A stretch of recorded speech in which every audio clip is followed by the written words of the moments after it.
Tonight's roundtable is really talking about voice assessment in an academic situation. Now, we say academic situation, however, we are all practitioners and there is performance in our situation, so it's not strictly academic. So I just wanted to put that out there.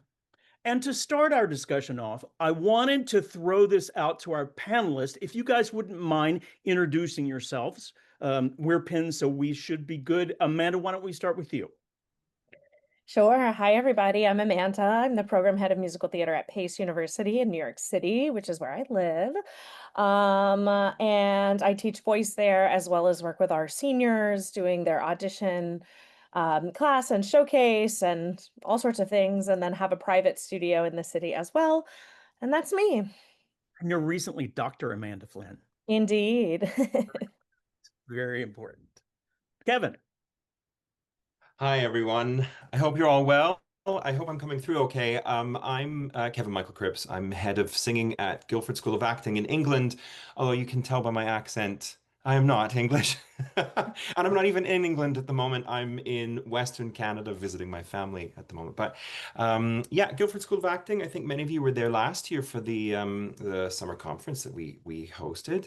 And as head of singing, my job is technical singing, watching out for the vocal health and efficiency and support of our students. That's one-to-one work, group singing, and all that kind of stuff, support on our shows, connecting to the industry. And that's me in a nutshell. My turn. Hello, everyone. I'm Luvada Harrison. Dr. Luvada Harrison. I teach at the University of Alabama, and I am a voice professor there. So I work with those students whose concentration is musical theater. And I also have a passion for interdisciplinary research. So I end up collaborating with a number of individuals outside of theater and dance, which is also rather exciting for me. Awesome. Just And I'm completed. Raymond. Oh, sorry. Nope. Go ahead. Oh, Go right ahead, Levada. well, and just did a full reading of a new musical that was written. So, Fantastic. yeah.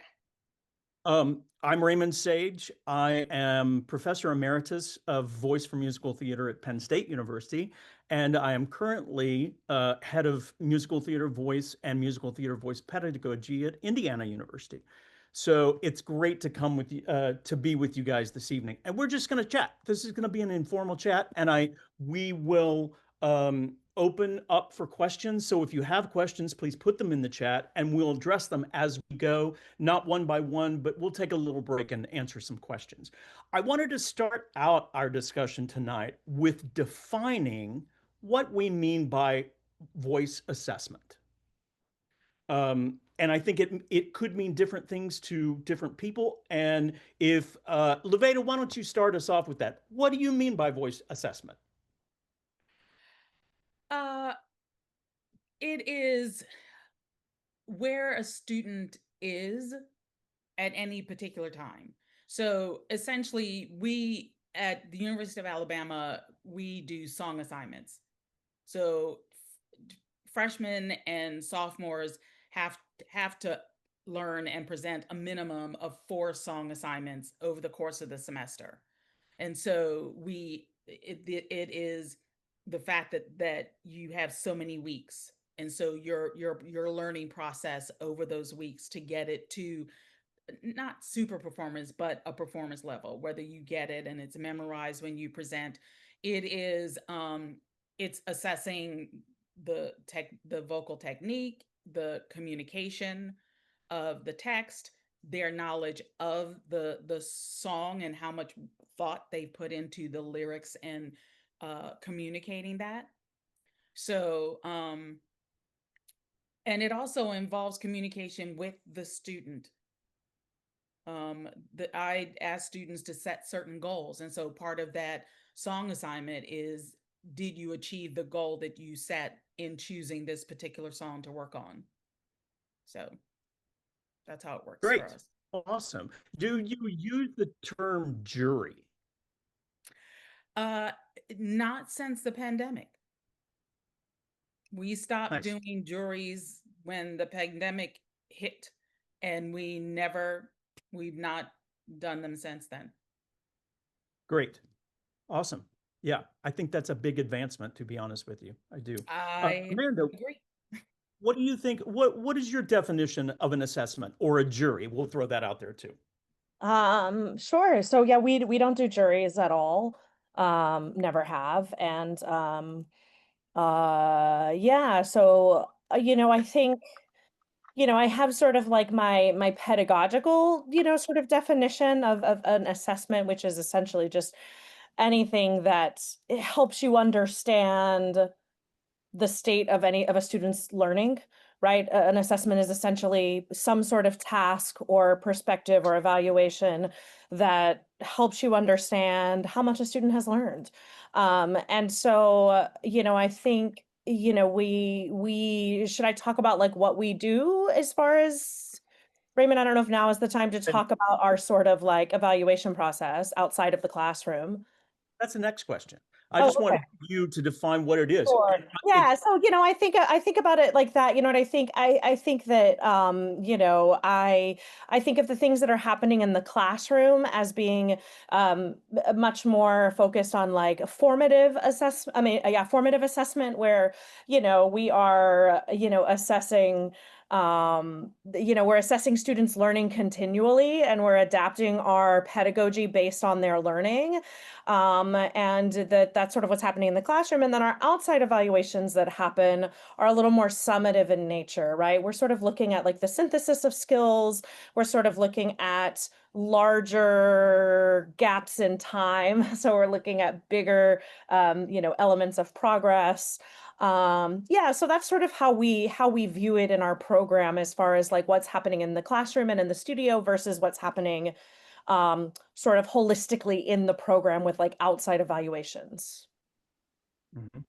Cool. Great. And what about you, Kevin? I know that you're in a drama system, which is a little bit different than a university situation. What is your definition of assessment? Well, I have to say, I'm quite encouraged by both Luvada and Amanda and what they've had to say because it sounds like we're kind of already on the same page, actually. We also don't call ours juries. I think at one point in time we did call them juries because we felt, oh, our American counterparts were all calling them that, so I guess we should too. We call them assessments, but really nothing more for the fact that actually all of our skills are assessed. An assessment is something where we're providing written feedback and a grade. And just as Amanda has said, this is an opportunity for us to check in with where they're at, provide formative feedback, which is incredibly useful to the student so that they can progress to following levels, and then again, summative feedback at the end. But also, there's sort of the psychological sort of thing behind this idea of a jury. The jury for us, we felt very much that students kind of went, okay, if I come into an assessment and we're calling it a jury, it's a sort of like the legal sense. A jury is where someone says you're guilty, you're not guilty, you're right, you're wrong, you're good, you're not good, this kind of stuff. And there was a lot of pressure on the students when we were calling it that. So moving it to the term assessment sort of removed a little bit of that pressure off the students, in particular because we're trying to convince the students that, look, assessment is for feedback and not necessarily for the grade. The grade is inconsequential. The grade is part of what we have to do to satisfy accreditation. But actually, what you're coming to do is present your skills where you're at now so we can give you some feedback so that you can take that forward to grow, to progress, and move on to the next level. And I think by calling it an assessment sort of gave us that opportunity to sort of help support that concept and remove a little bit of that weight. Yeah. Yeah. I agree with you 100%. We have in the institutions that I've taught in, very similar experience in using the term jury brought so much baggage into that assessment. And there were expectations of what needed to be conveyed by the student that, and some of that was the teacher's fault, some of it was the student's fault in putting those expectations there. But from my situation, they got where they were not beneficial to the student. in calling them juries. And I'll go ahead and move into my own personal experience with this. Is we the student coming into a room with a voice faculty, probably 4 or 5 of them, getting critiques from a voice faculty who didn't see them very often, was not beneficial. And we found that we needed to change. This was at Penn State at the time, and we needed to change what we called it and how we approached it. And we found that the student benefited in making it more of a collective performance experience than an individual experience with the student and a piano. Mhm.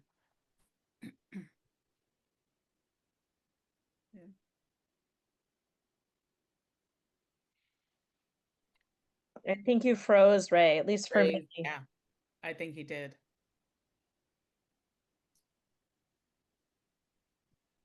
Better. It was the atmosphere was better. I think you came back. You froze for a little while in there, Ray. And your picture is frozen for us Assessment. now. I think in implementing assessments this year. Awesome. Do you have any personal experiences with a jury in your journey as a teacher or in your journey as a performing artist that kind of bring up some feelings for you?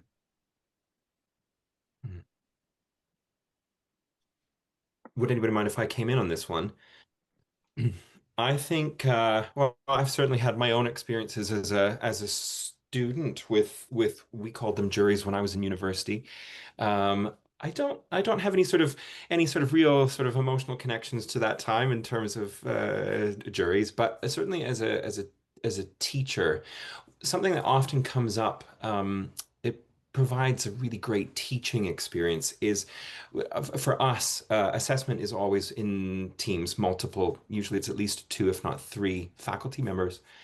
And generally speaking, as a faculty, we're quite united in the way that we approach the work and how we approach assessment.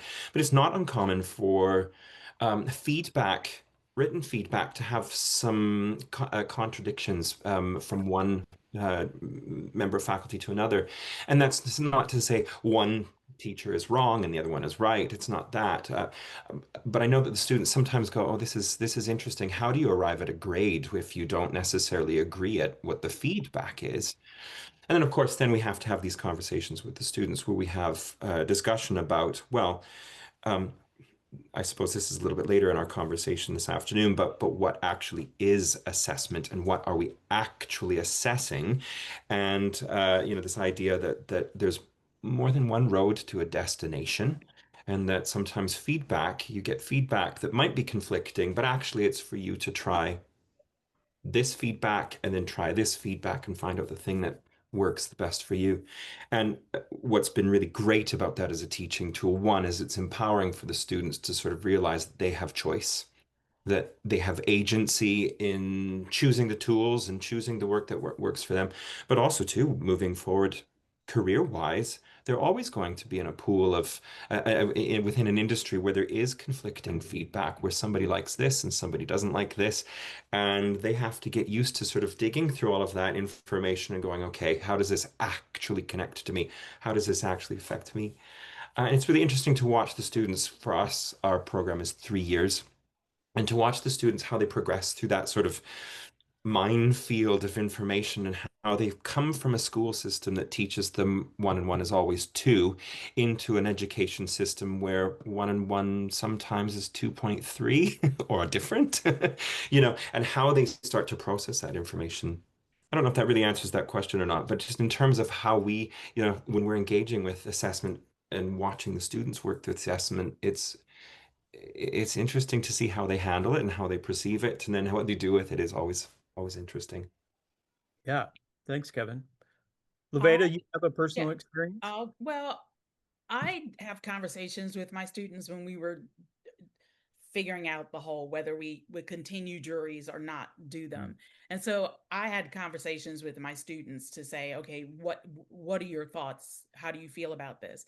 And some of them were like super duper anxious and would just walk into the room and couldn't get a phrase out. Some were like, oh no, I look forward to it, I love doing. And so there wasn't kind of a middle ground in it, but in having that discussion, it was like, overall, did you find it beneficial for you that when you left and you got the feedback, was it actually helpful for you, or did it cause you more angst? And I'm not about causing anxiety with students. And because then learning can't happen. So I it is their part of this journey. So I think their opinions and their thoughts on this were it was important to take that into consideration. So yeah, Yeah. that Amanda, I have a question specifically for you. Since you said you don't really have formal assessments at PACE, Well, how we do do, but we don't have anything that's jury like. got it? How do you feel? Are you able to see as head of a program, administering head of a program? How do you see the students regularly that you don't teach regularly? Well, that's where we do have, I mean, we have our evaluations that happen, and they sort of happen every 3 semesters. So we do an entry point, what we just call a diagnostic, which is basically they come in and do 2 songs and a monologue. They can repeat their audition material. It's mostly just so we can sort of be reacclimated with folks and just be reminded where they're sort of starting. So that happens like right out of the gate before school starts. And then we do another evaluation after fall sophomore year. So it's 3 semesters in where we do an evaluation, and then 3 semesters later after the end of spring junior year. So those are the sort of like assessment points. They're not graded. They're not a grade at all. They are just evaluations for the full-time faculty. And really it's for us to sort of check in on where their skill development is and how well they are synthesizing what they're learning into other environments. And then after all 3 of those moments, both the diagnostic and the sophomore and the junior evaluation, we have individual meetings with each student. So really the idea of the evaluation is sort of the beginning of the conversation about where they are at that point in time, what their goals are, where they're progressing, where they feel like they're falling behind. We have these conversations. And I should say that the junior evaluation also comes with a written portion that they are required to write and turn in. So those they have different requirements. So the sophomore evaluation, they have to sing 3 short cuts. And it all sort of aligns with the entire curriculum, not just, what's happening in voice, but they have to do 3 short cuts, a pre-65 musical theater, a post-65 musical theater, and a pop rock song. In those, they have to belt somewhere and they have to sing legit somewhere, it doesn't matter where. They have to do a monologue and they have a dance call. And then junior evaluations, they present 2 songs. One should represent what they feel is their best work, the thing that they're doing the best at, and the other should represent an area of growth, something where they really still feel like they need a lot of growth. And then they do a classical monologue and a dance call, and they have a written portion basically talking about why they chose the songs they chose, talking about their goals for senior year. So that is sort of how we are doing our sort of our sort of assessments outside of the classroom. We are looking at how they're progressing at those slightly longer moments, every 3 semesters, so that we're really able to, we really should see substantial growth from when they start to 3 semesters in to another 3 semesters. Yeah. Does Are that, any of those, sorry, go ahead. yeah, are any of those particular assessments in different, it sounds like they're in all of the areas, as opposed to, is there one specifically that you're focused on the voice? No, we're all the assessments are always sort of looking at sort of the synthesis of everything. The only one with vocal requirements is that sophomore evaluation, where we do need to hear a legit sound somewhere, and we do need to hear a belt sound somewhere. Not that we expect them to master it at all. Again, we're not grading them. This isn't for a grade, it's for a conversation. And part of it is literally, can they read directions? Like, Right. can they Sure. follow the instructions? Here are the instructions. Read through them 100 times, children. Please read through every word there. Can you walk in the room and present what we asked you to? Because you'd be surprised every year somebody doesn't. They misread or something, like, oh, I didn't know. And I'm like, how did you not know? Right. But truly that's part of it, right? Is part of saying, hey, you didn't quite do what we asked you to do. Let's talk about it, right? Again, there's not a grade, so there's no, they're not penalized for that. But it's a conversation, because chances are that student, we've also had faculty being like, they're not doing, it's like chances are we're already having conversations about that behind the scenes. But yeah, does that answer your question, Raymond? Yeah, it does. Yeah. Now that we're kind of on that talk, and we talked about how often these assessments happen, Kevin, how often do you have assessments at Surrey? Yeah, well, we actually have sort of two. We also follow a similar sort of outline as Amanda's, in terms of every 3 terms. It's the end of our year. Our academic year is a 3-term schedule. So, of course, the end of each year we have assessments. A little bit different. Ours are individual, as in we are focusing on singing, predominantly technical singing in the first year, as our first year is sort of structured around, let's visit all the individual skills and break down our habits and build them back up again and all that. Second year is more the technical execution and integration. I think, Amanda, you said synthesis. We typically call it integration here. And then third year is sort of advanced version of that. But I said we have 2 different types of assessments. One, there's the ones that are at the end of the academic year. Those are what we call performance assessments or performative assessments.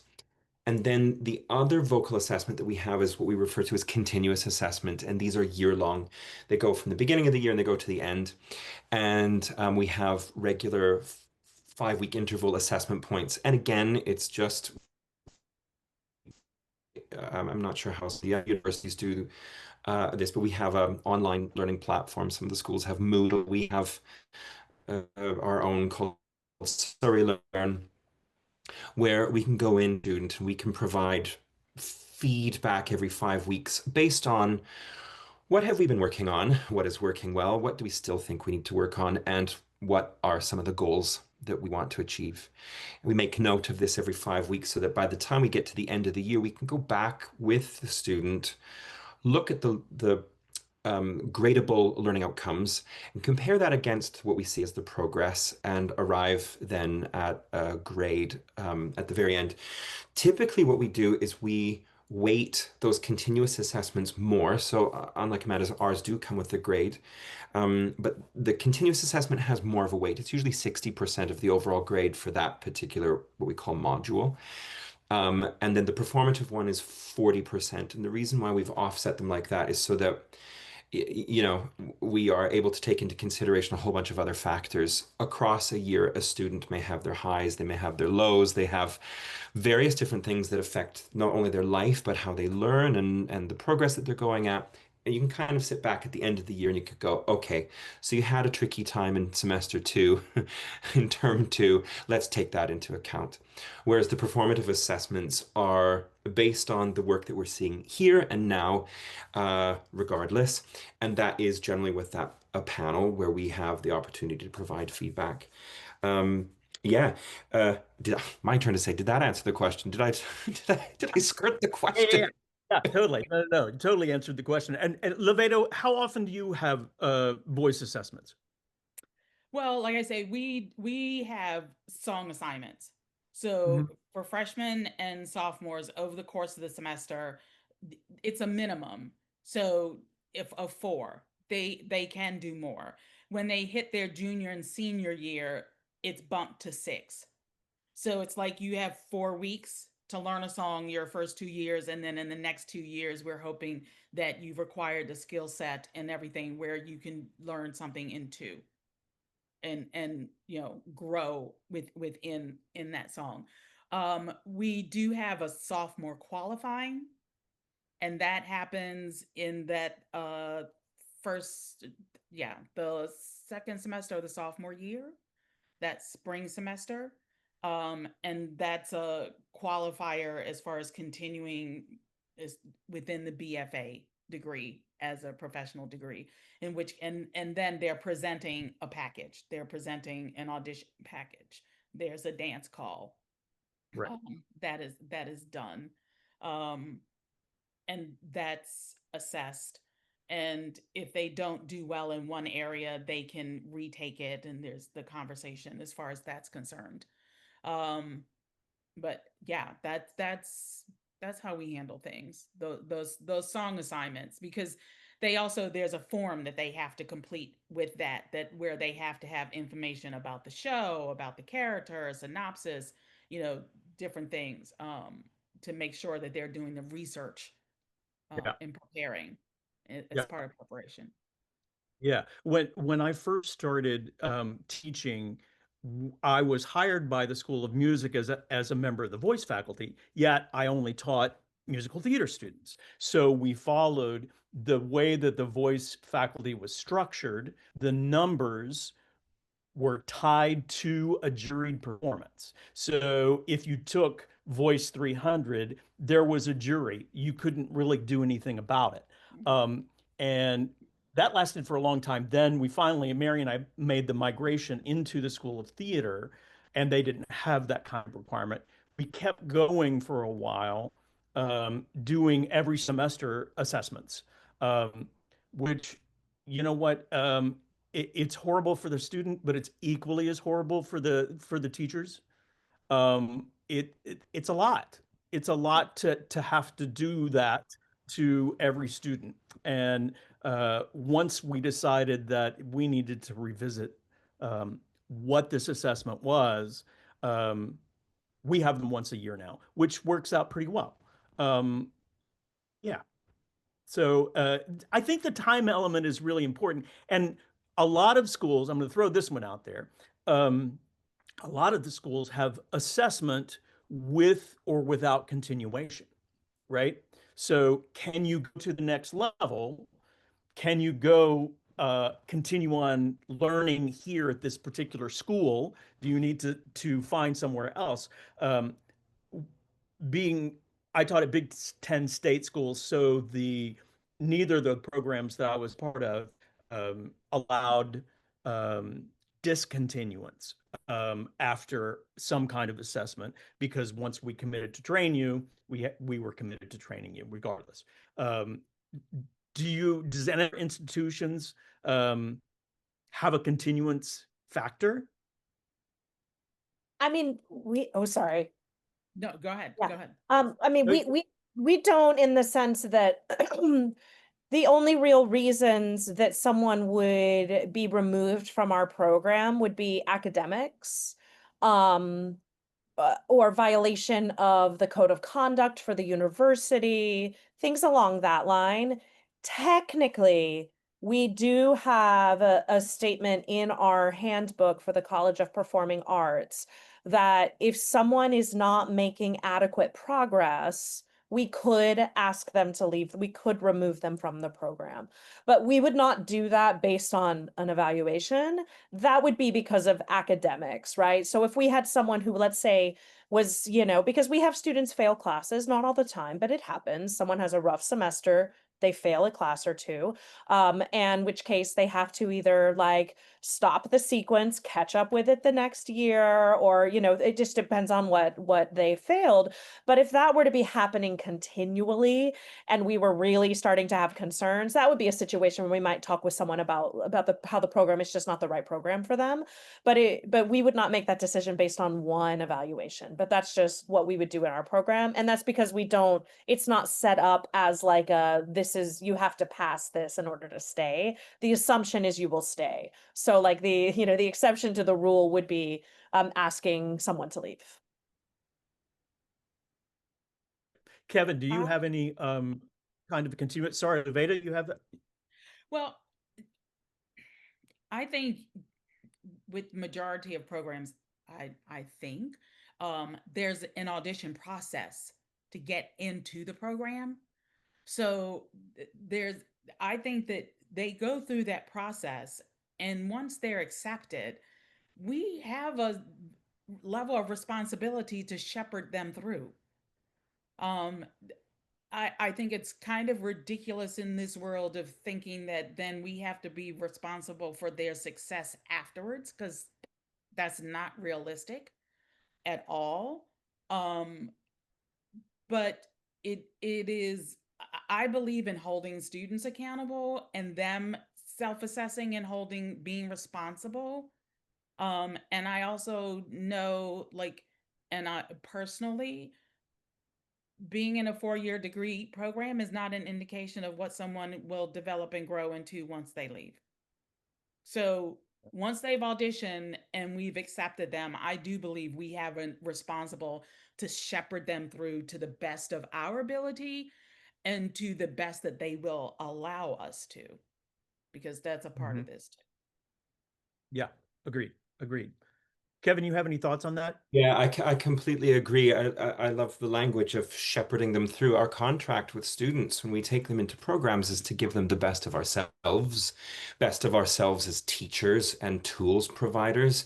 But what we can't guarantee, none of us can guarantee in any school, in any program, is how people engage with that learning and what their timeline is. And it would be wrong, I think I say that's really strong. It wouldn't be the best for us, there we go, to say by the end of this term or by the end of this year, you will be able to, because we can't guarantee it, we can't deliver that, or you must be able to, because we can't deliver that. And as Leveda has said, I mean, we've all had experiences. Everybody in this room has had experiences with students who you sort of think, wow, gosh, we're late in second year, we're late in third year, and they might not be showing all the promise we thought they would. And then bam, in their last term, their last year, suddenly we're like, oh my gosh, you've got it, GSA doesn't have an exit either, and very much the same as Amanda was saying, it would never be based on a singular assessment. Again, sort of connecting back to what I'm saying about we can't guarantee learnable outcomes. We can't guarantee that someone in a dance class is always going to be able to leave this course with a triple pirouette. We can't guarantee it, or on point or whatever it is. We can't guarantee it.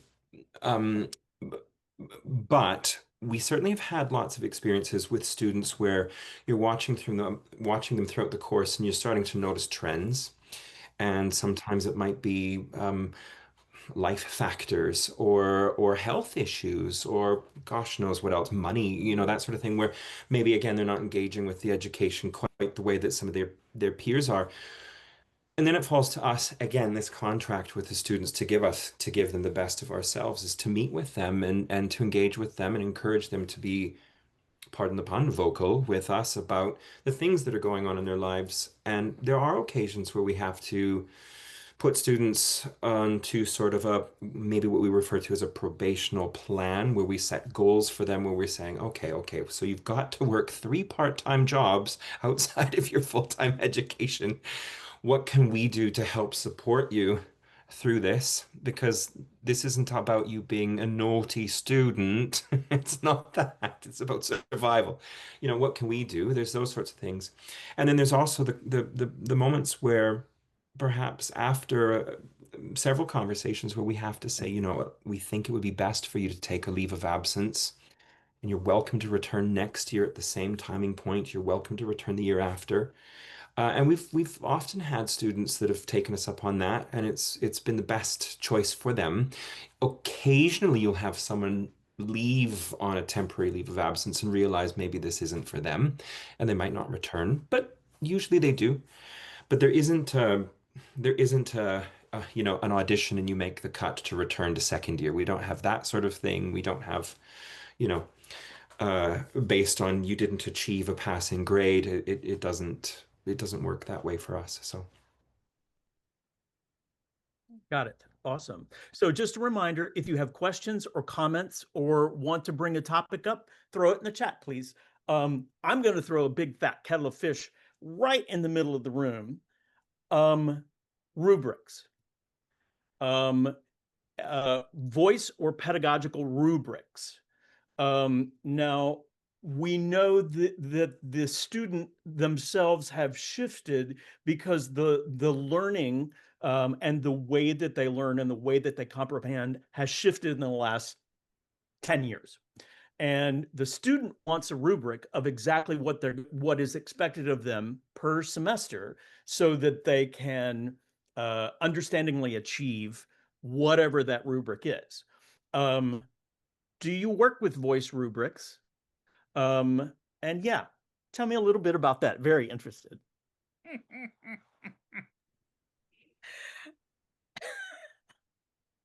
Okay, Luvada's laugh says it all, folks. I know, right? they're the bane of my existence. No. Yep. I use them. Yes, I use them with the song assignments. It is that I don't even know if the students actually look at it to see what it is. It's a number system. I have some students over time that I have said, okay, I mean, I look at rubrics from other places and like try and come up with an amalgamation that's going to work. I'll talk with students and say, okay, does this make sense to you? Is this reasonable for you with what's happened over the course of the semester and going through? In and I'm gonna come right out and say this. Rubrics to me, they're set up for them to succeed. I mean, anyone coming into you, again, you've auditioned, you're in this program.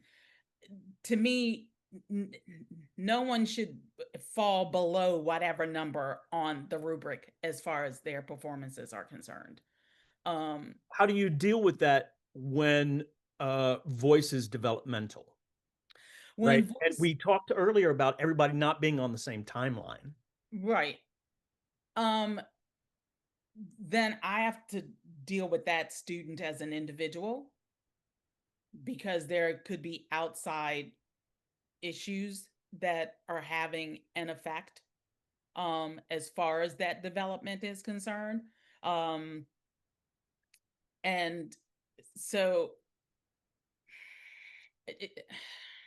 so I just use to, the word to clarify a little bit, well, is the rubrics that you use, are they voice pedagogical in nature? Are they musical in nature? Are they learning in nature? Does that make sense? it does make sense. And I'm going to say it's a combination because they're different areas. The rubric within the song assignment presentation, the musicality is assessed. Mm-hmm. The communication as far as the acting is assessed.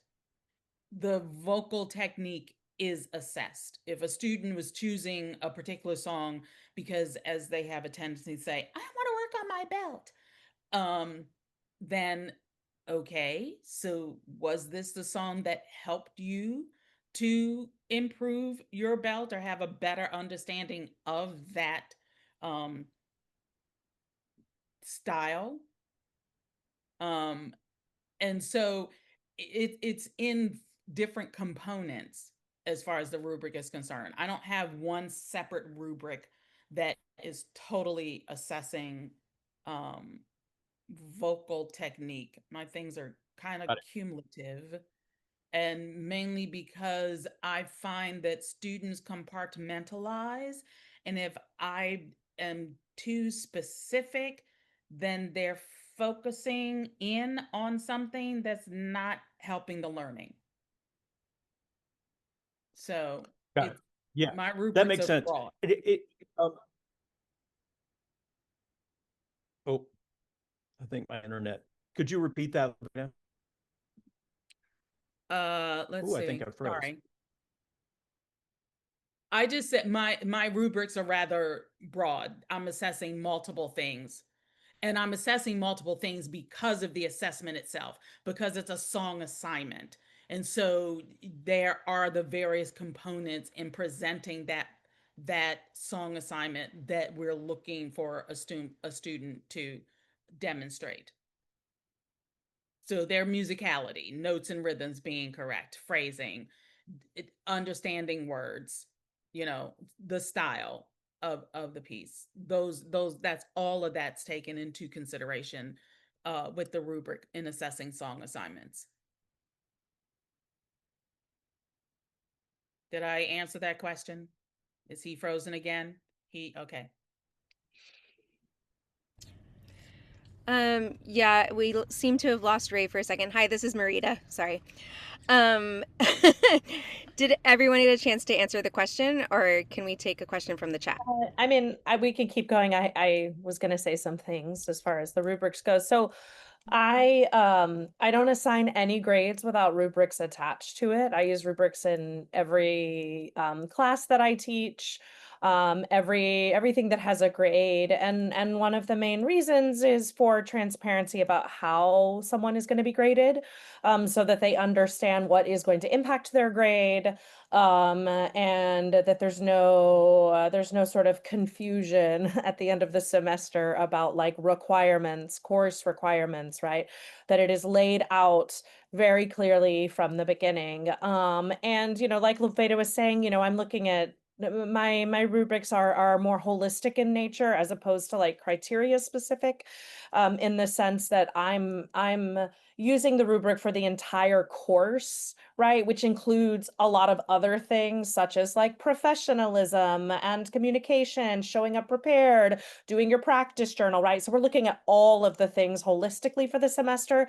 But voice, skill progression is part of that, but again, much more holistically. In my rubric, I'm not breaking down tone and rhythm and anything like that because I'm not assessing a particular song or anything of that nature, right? We're looking at, again, an entire semester, and we're looking at the entire class. But our evaluations that we do, we don't use rubrics because we're not assigning grades, right? It's not a graded assessment. Those evaluations are things that we again, we're sort of, taking notes and having conversations, right? Again, we're not grading, so we don't use rubrics there, but I will never assign grades without rubrics attached to it. So, yeah. Yeah, ours is pretty much the same. The rubric business, Levada, I feel the same. It's lots of fun working with rubrics. In particular for us, the rubrics are used across year levels for us. So we've got rubric that for continuous assessment that shows up in any skill. So we have a continuous assessment for singing, acting, dance, voice, for example. Then they have the performance assessment of that. So we have a rubric specifically for continuous assessment. We have a rubric specifically for performance assessments. But I happen to have them with me, folks.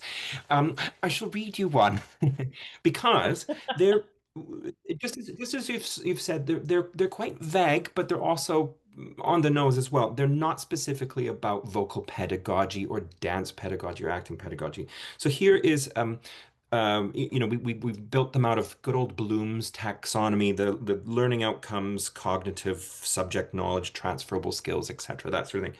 Under knowledge, for a 70 to 79 is broken down for first year students as thorough and substantial knowledge and understanding evidenced through the integration and application of a wide range of appropriate theories and techniques.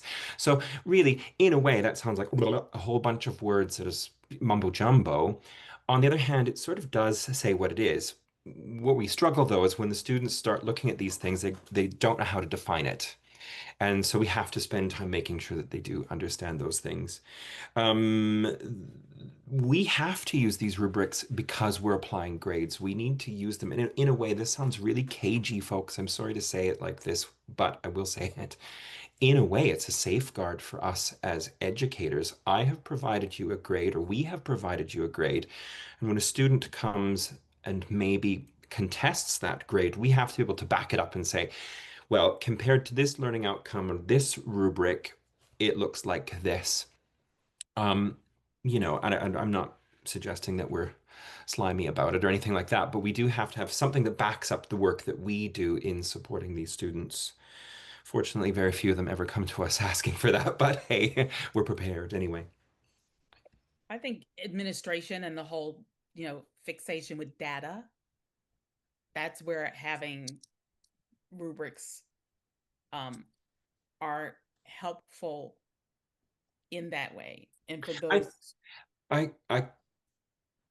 yeah, I agree. Do you know what is difficult? We're all teaching practical skills within a university, and universities often see education as quantitative and in a box. And what we teach doesn't fit in a box. right. And so you start looking at rubrics and you kind of go, okay, well, I have to come up with something that matches what the universities want, but also isn't as confining so that we have wiggle room when we are dealing with the students. It's Yeah, tricky. that's the same thing with learning Yeah. outcomes and those things. Right. Mm. Right.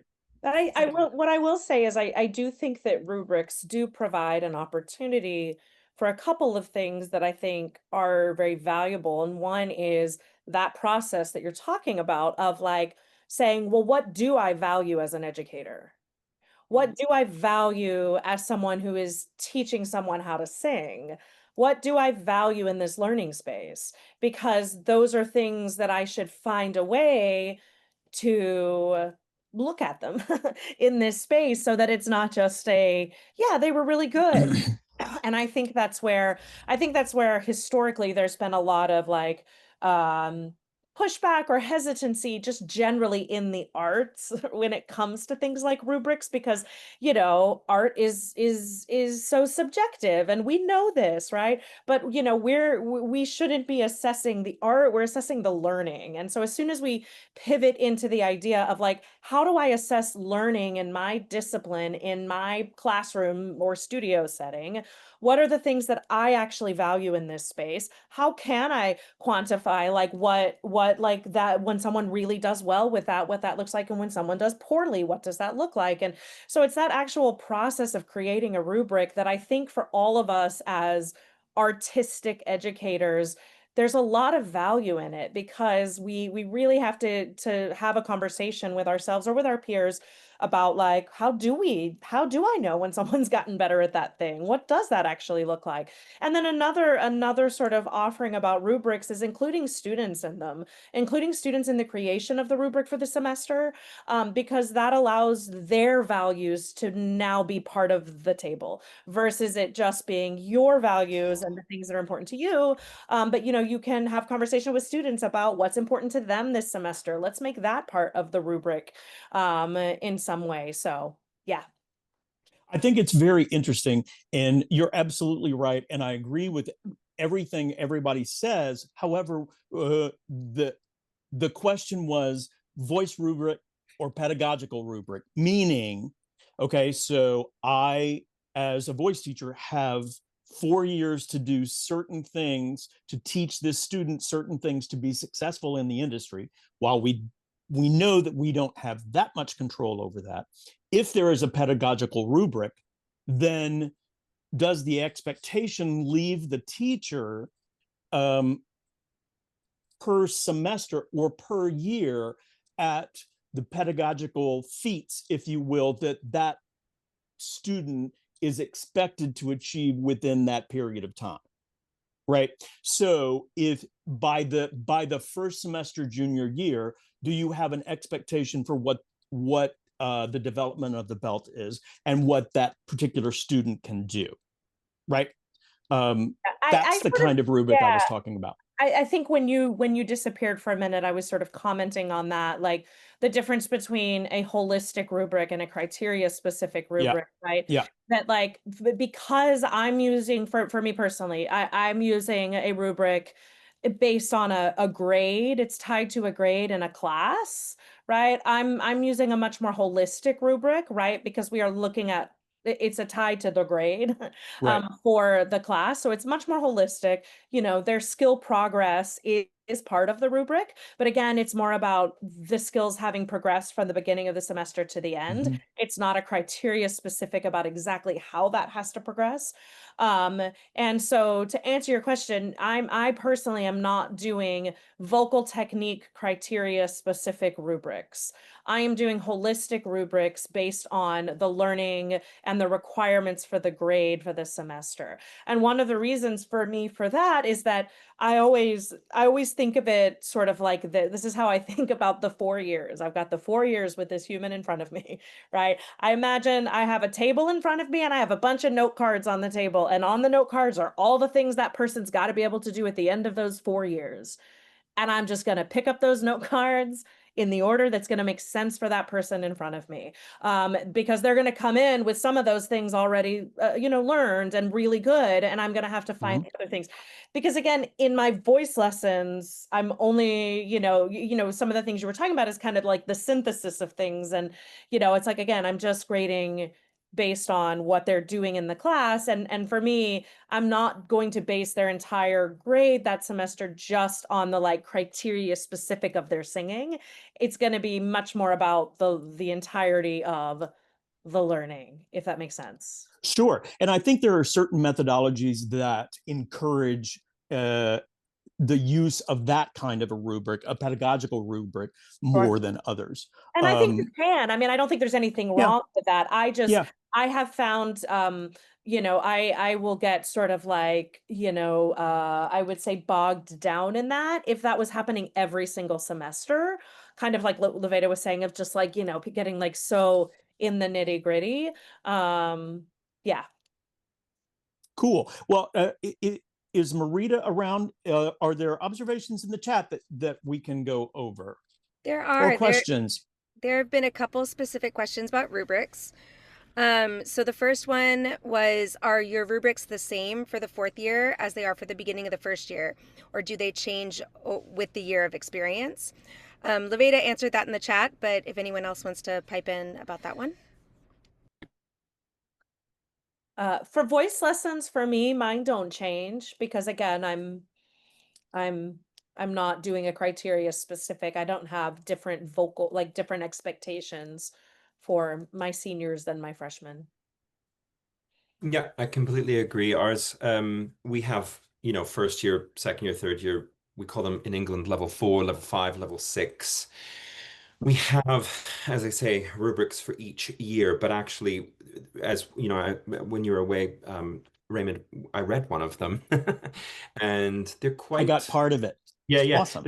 they're quite vague in what they are. So the nitty-gritty, as others have said, really, we're able to work at the rate that is appropriate for the students.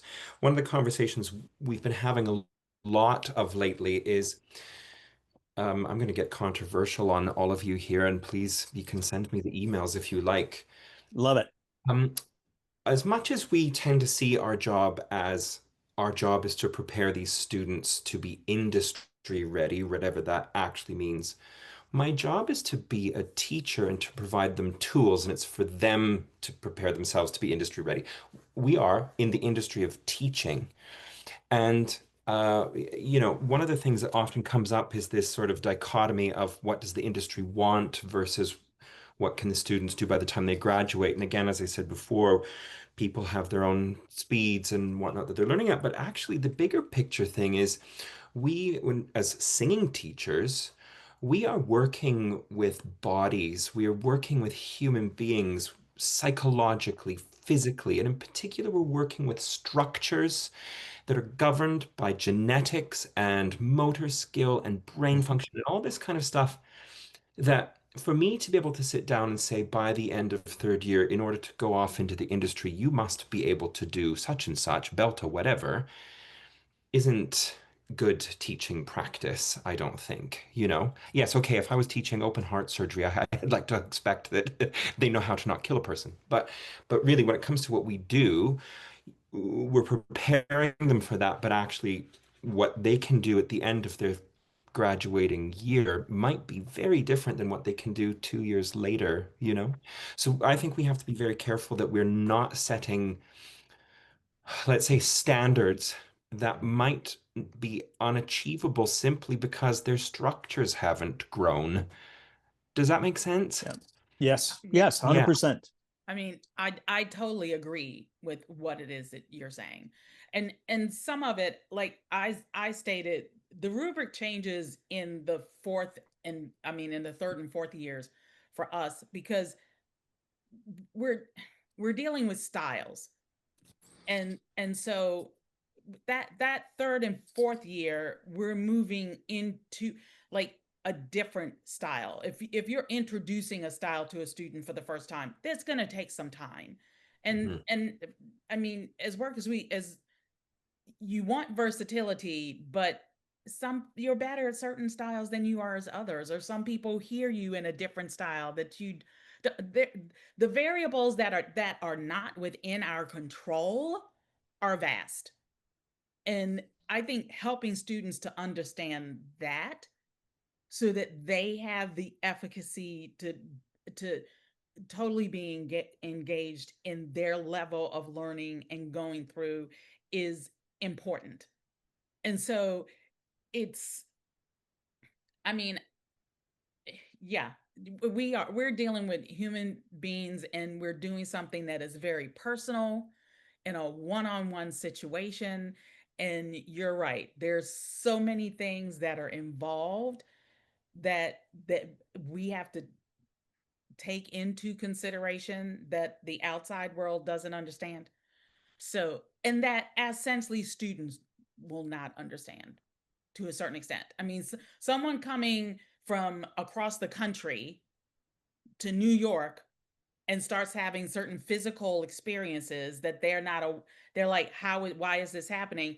And you're having to bring to their attention, well, the atmosphere or the climate was different there and now you're here. And there, I mean, you're not you're other not other individuals aren't thinking about that. That's not something they have to take into consideration. And everybody is not developing in the same way. And sometimes it's helping someone to understand that, you know, that just physiologically, that may not be what you're able to do, you know? So yeah, Yeah. it's a challenge. So I thank you for saying that because I agree with you. Awesome. This is a great discussion. I'm digging it. I have another question. Now, for the assessments that do happen, right? How whenever they are, how frequently, it all individual in our own schools, who's present, who gives feedback, and does the student see the feedback from all of the faculty?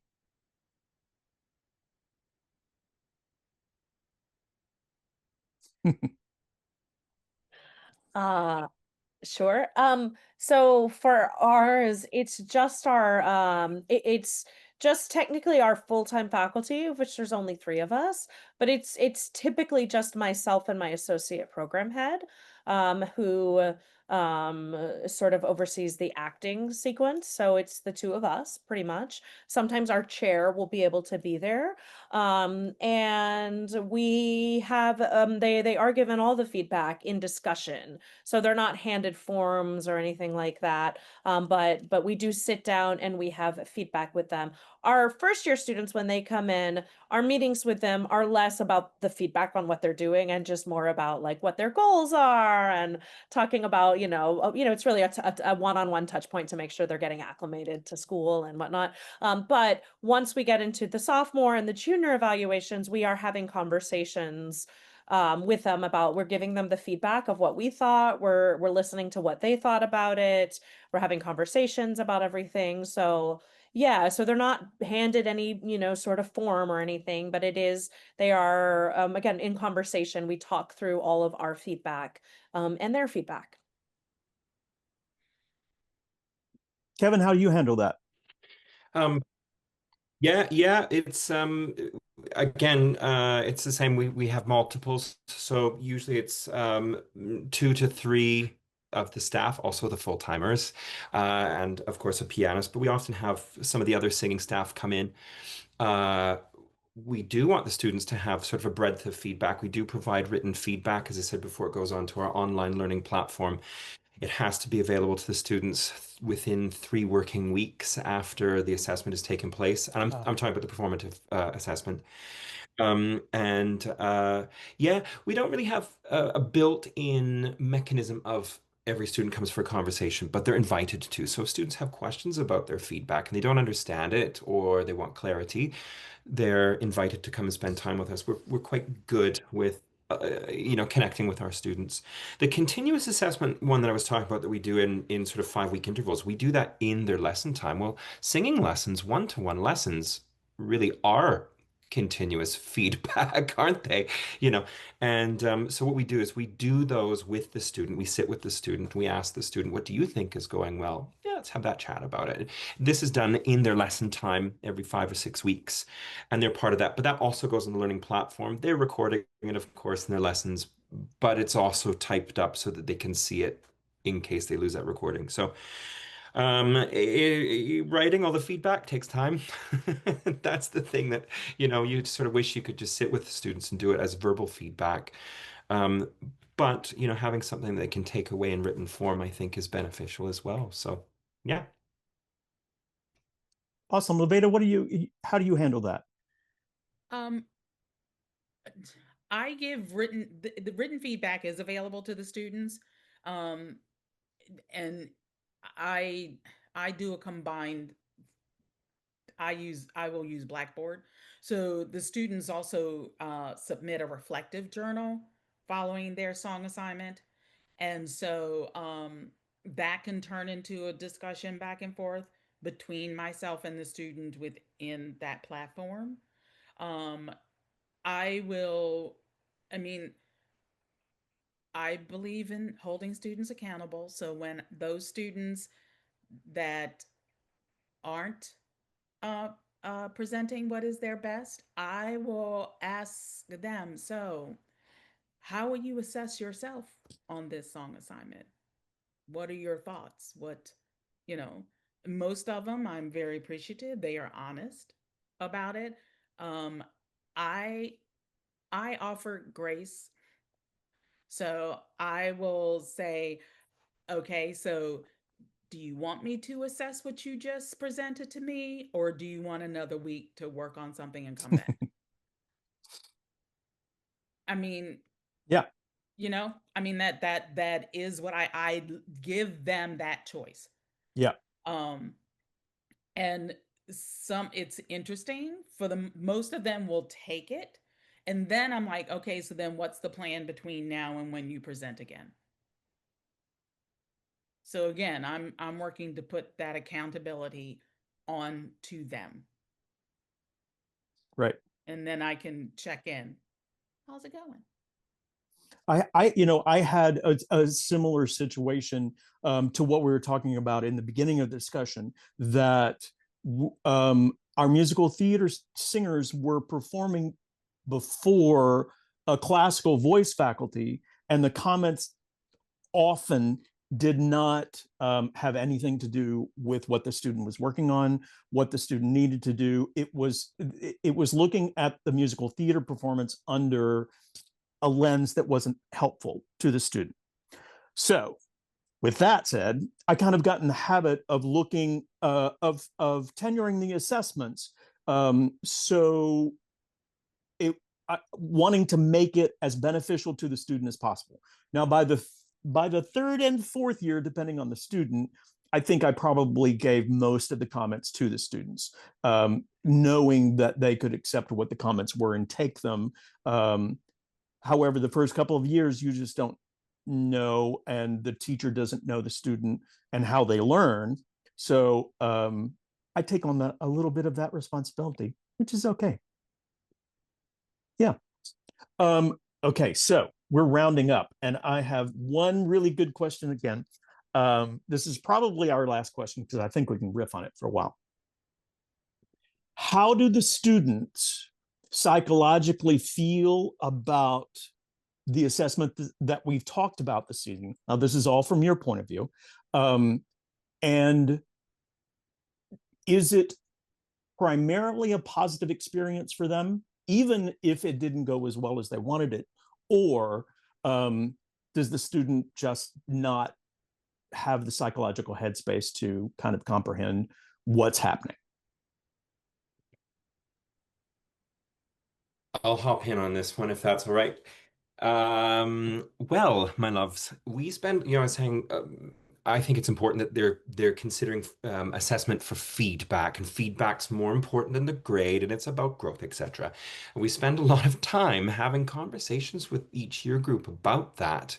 And in fact, even when I post the feedback, once we have it all completed in the grades, and I hit publish, and to the students to be able to read, I also leave a great big paragraph that says, congratulations, everyone, etc. Just so you know, this is about feedback, and you have the rubrics to look at. You recognize that the rubrics change from year to year for us. Do this more for the feedback. But I would say, majoritively speaking, many of them are conditioned to do tests, examinations for grades. And again, I think that connects back to learning in school systems and all that sort of thing. That many of them obsess about the grades. They have to bring in pieces of music, material that meets the criteria brief that is going to impress. No, no, no. Please bring us the things that you want feedback on. Maybe it's, I think maybe Amanda, you were talking about in one particular jury having something that they're good at and something that maybe needs more work. We encourage them to be bringing stuff that needs more work so they get the feedback. But they seem to really be interested in those grades. And you think, my friends, no one is ever in a theater audition what you got in your final grade of your singing assessment, Uh, and I have to say, it's a bit of a psychological journey for some of these students. We have students that, will get a grade one year and then the following year receive a slightly lower grade. Meanwhile, they're saying, oh, I feel like I've made great progress. You have. You've made fantastic progress, but we're grading you against a separate learning outcome or different learning outcomes or different rubrics every year. So, of course, the grade potential is going to change. It doesn't matter how much we talk about it, this is a reoccurring issue for us every year. You sit, talk, chat, soften, but it comes up again and again. Yeah. I that thing of students thinking they have to impress, which I don't think they're fair to themselves when they do that. You're coming in to share you're sharing with us the progress that you've made. You've chosen something, hopefully, that you enjoy singing, that has meaning to you. And so you are sharing that. And we're actually here for that experience, for you to share, not to, because you don't know what's going to impress me. I mean, that's I think that's something they also, need to understand. You can't know what's going to impress someone in the room, but you can know what you can take ownership of and what it is that you can go in and share to say, this is what I have to contribute to the situation or to the table. This is I worked hard on this song, and I know I accomplished X, Y, and Z, and that's why I'm going to share that. And then to me, it's like, you need to come and enjoy what it is that you're sharing. You need to come in and enjoy it. That's like, that's the thing. Any of my students, we have a weekly performance lab. I'm like, I just want to sit down and enjoy what it is that you all are sharing. So please don't think that coming in and blasting me out of the room with, the highest note you think you can belt is going to be impressive. That's not it. So, and it's a challenge for them, and because this business is what it is in auditioning and everything else, and them understanding the variables that are there that sometimes have absolutely nothing at all to do with you and what you're capable of doing and what you have to present. So you set your own goals for these things and work to accomplish that. So I I don't know Um, if that really answers the question, but those are my thoughts. I think that, I think our students, um, I think there's always going to be a handful who get stressed out about the evaluations, but for the most part, they really don't, which I think is good. Honestly, the one that they stress out about the most is the first year diagnostic, the one that happens like the day after they move into their dorm, just because it's so unknown, right? And we tell them it's so low stakes. Truly, it's just so we can like remember who you are, right? And just like see where you're starting. But like that's the one really, when we meet with those first year students in that first week or two after that, they are just like, oh, I was so stressed. And half of them will be sick because, they've just moved into a dorm. And it's like, we know, we get it. Like, no decisions are made after this. It's truly just we need to remember who you all are, right? But that really is the one that I think they stress out the most about, which honestly is probably fine because by the time they get to sophomore evals, um, for the most part, they put a lot of time and energy and care and concern into it, but there's not a lot of stress. And then definitely by the time they get to junior evals, again, if they're having a stressful semester, they might feel stressed about it, but they know that these are just conversations. They know that, there's no so I think by the time they're a junior, they get the vibe. They know that it's going to be fine. Um, and we always, for the sophomore and junior evals, we start with a dance call and they all dance together, which they don't really get to do much during the year because they're split in their dance classes. And so like that's very joyful and very fun. And so the day starts on that note, which is just like feels communal and welcoming and fun. And that just kind of sets the tone for the day. So I would say it's pretty low stakes. And I think our kids go into it with a sense of preparation and focus and excitement about showing where they are and engaging in conversation about it for the most part. There's always a few, but yeah. Awesome. I had a really unique experience this year, my first year at Indiana, and they had never done any kind of assessment in the musical theater program. And so coming into that with, hey, let's do this, there was no baggage except for the students whose roommates or best friends were part of this Jacob School of Music, who have juries every semester, right? And there is that kind of classical baggage attached to it. And it turned out to be a really great experience for all of them.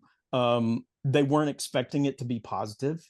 They were expecting us to point out what was wrong, and that wasn't it at all. So it turned out to be a really good, a really warm and team building experience that I kind of wasn't expecting, and it was. So that was a great joy that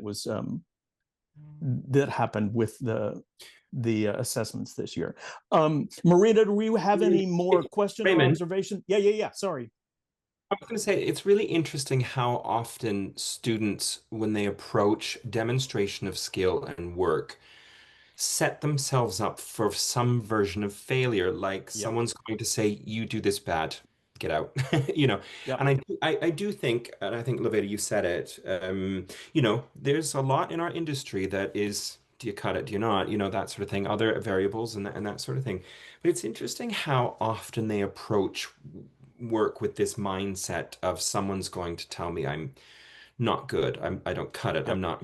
not. I'm bad. And I think we're all probably working on that and how to engage with students to change that. But boy, oh boy, being a student is tough, and I wish there was something we could do even further to change that, you know? Yeah, agreed. Marita, there were some things in the chat that you were going to bring up. Yes, Anthony had a great question. Do any of your institutions require the collection of assessment data to see if you've met your educational benchmarks? And if so, how do you collect and compile that data? And I assume that probably has to do with accrediting institutions. Mine does not, with a skill-based class.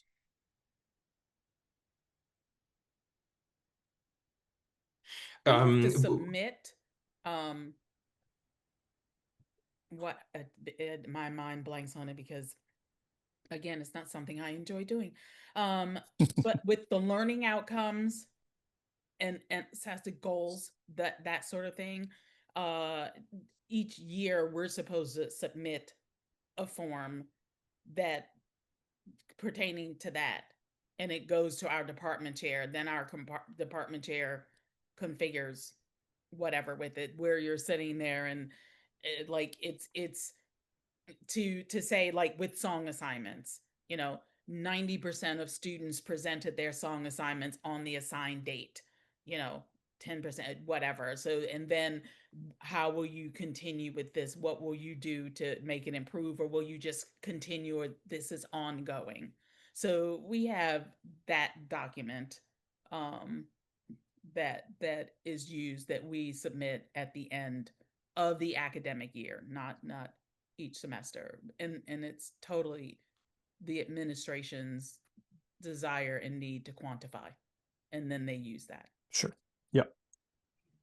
Similarly, as program head, I at the end of every academic year have to write out student learning outcomes and assess basically how our program has done on that and what are the ways that these different learning outcomes are showing up across the program, and things of that nature. We have a director of education in our performing arts school, and so she oversees all of that and all of the accreditation processes. So those are forms that we turn into her, and she does things and with them whatever she does. But occasion she has asked before to see like my notes that I keep on for the evaluations and things. Again, they're not formal bricks, but by turning in like a spreadsheet to her, she's able to like have that's a supportive document, because I keep each class on one spreadsheet, right, in different tabs for the 3 assessments, so I can directly compare them. So that all lives in one spot. So again, even though it's not a formal rubric, it does show that we are taking notes, and there are notes in there from the meetings with the students based on what things they're saying and whatnot. So it's a way of showing that we are, assessing, and we're keeping track of the assessments. Cool. Joshua. I would say, Oh, sorry, go ahead. sure, I'll keep it short. Ours is similar. We don't have any targets that we have to meet. All of our grading goes into, again, our online learning platforms, but it gets commuted over to what we call the Board of Examiners. The Board of Examiners only tracks that stuff for, again, accreditation. Although England is, and I know there's a couple people in the room here that live in England or have studied here.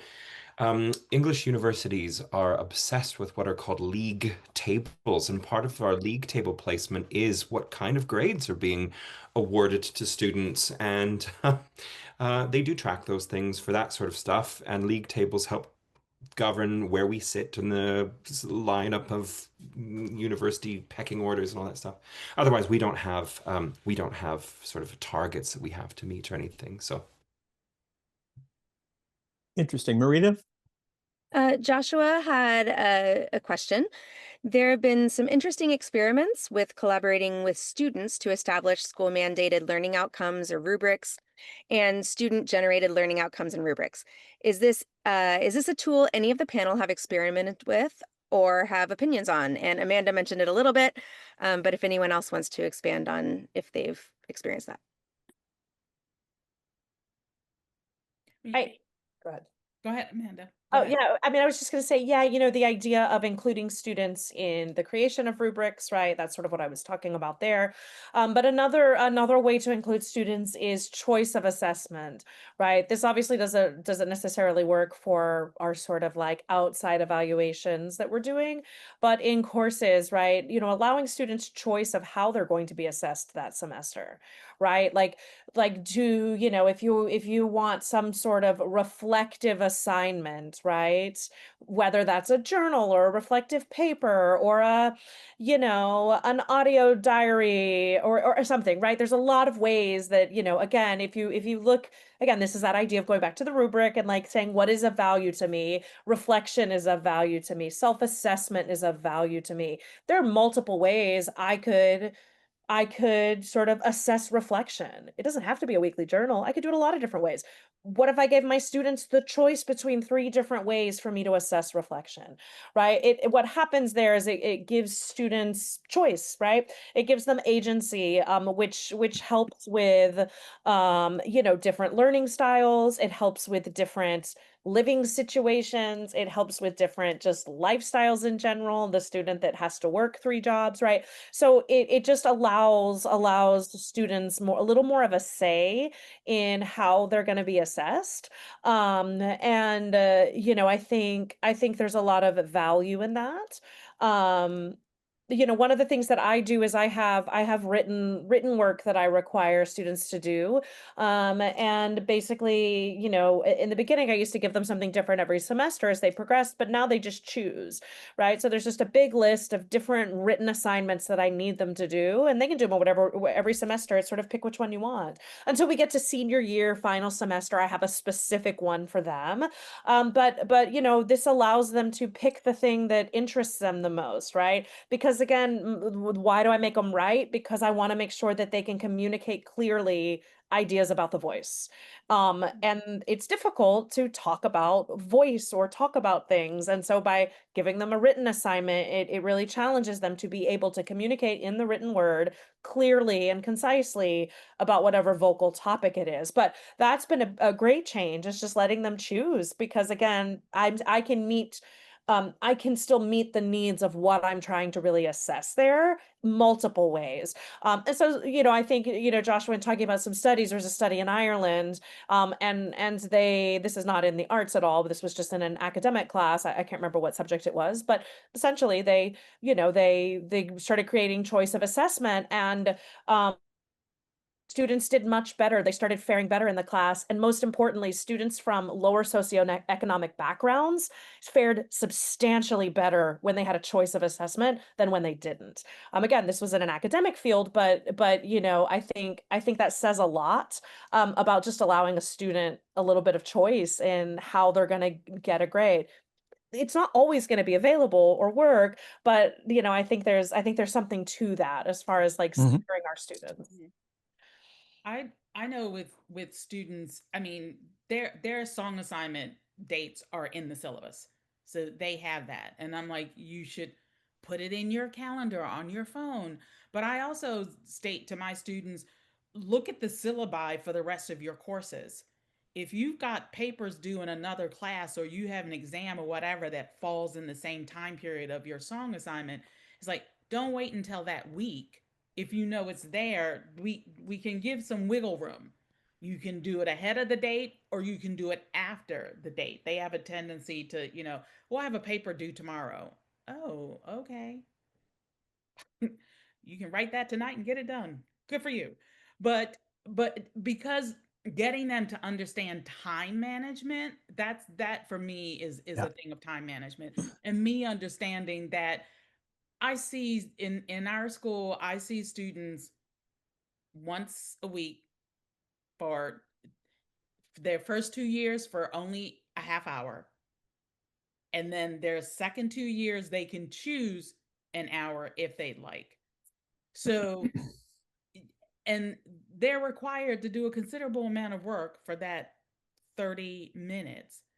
But I also understand they're taking like 16, 17 credit hours, or some of them are doing X, Y, and Z. I mean, so I flexibility is that giving them that choice and also letting them know, okay, don't come in the day of the song assignment, because you've known ahead of time whether you want it to present on a different date. So choice to me is a very good thing. I think we need to wrap things up here. I just wanted to thank everyone. Pardon my internet interruption. This has been a fascinating discussion, and there are so many ways the voice areas and the voice education are growing and changing and incorporating other things, which is really exciting. And it's exciting to talk with colleagues about how they do what they do, and what works for them and what doesn't work for them. So I just wanted to thank everybody for attending. Enjoy the next session, please. And hopefully we'll see you all in January, maybe. All right. Have a great night. Thank you all. Thank you. Bye-bye. Everybody.